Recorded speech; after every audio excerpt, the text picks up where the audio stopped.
Welcome to the Tech Egg. Don't get scrambled. Enjoy the video.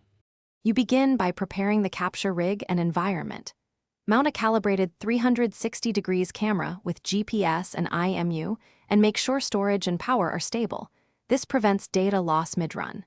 Start the capture system and sync timestamps to GPS so images, position, and orientation align later.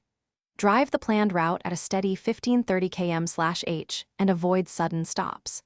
Once underway, monitor live telemetry to confirm GPS locks and frame rates, because consistent input makes stitching and localization far more reliable.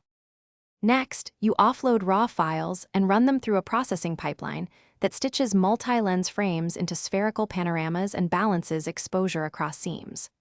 While that runs, extract visual features and match them frame to frame.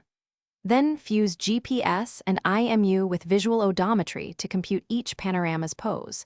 This combination reduces GPS noise and corrects orientation drift. Make sure to run loop closure or bundle adjustment to refine trajectories.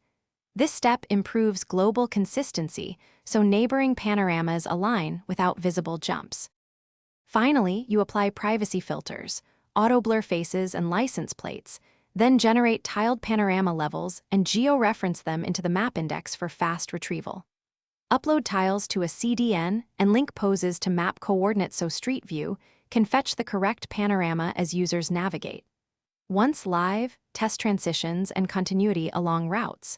If you see misalignments or jumps, reprocess affected segments with refined GPS/IMU fusion or run local bundle adjustment.